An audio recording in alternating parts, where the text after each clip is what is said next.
people look at this life as like some like huge test, which in a sense it kind of is a test, I guess. Like I don't know if you'd agree with that, but Yeah, I'm thinking through it. yeah, like in a sense it's kind of a test, but it's one of those things where like, man, grace is so huge.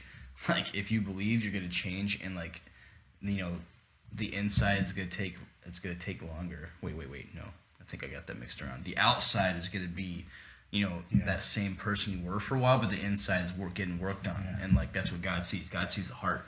So, you know, when it comes to that kind of a question, man, I don't know. It's all about, you know, I guess perspective. Like if you think that life's just this one big test, and if you make one mistake, you're doomed, and like, yeah, it is going to seem like a miserable life. Well, I think that's really good. Yeah. Well, and it's a misunderstanding a little bit on what it is to be saved.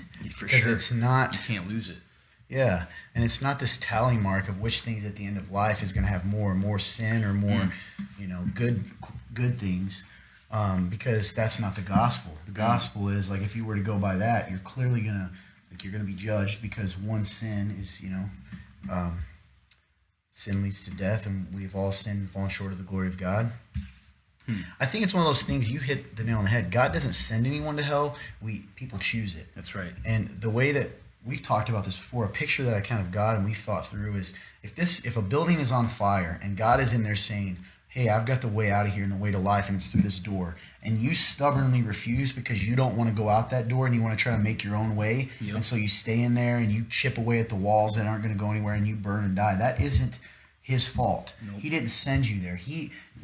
The truth is we're all headed to hell, and the only way out of that, proverbially, is to be saved from that and to go down that narrow path and to trust him.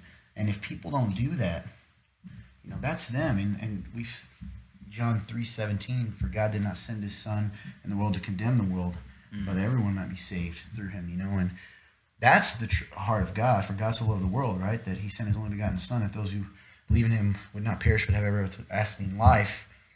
For God did not send his son in the world to condemn the world. Like right there it is. God didn't come here to condemn you. He came to save you. We're already condemned. That's right. So if anything, he's the hero in this story. And you know, these kind of questions, and again, I'm going to assume this is a good motive, but a lot of times if you're really honest, you ask these questions because you want your cake and eat it too. You want to be able to do whatever you want. That's right. You want to be able to sit in that burning building for fire. For as long as you want. Yep. And then you're mad at the end result of it. And it's the way you look at it. I like that you said that. I think perspective is a big part of it. Yeah. Instead of looking at it like I have to, you look at it like, man, how much must God love me to go into that building and lead me out?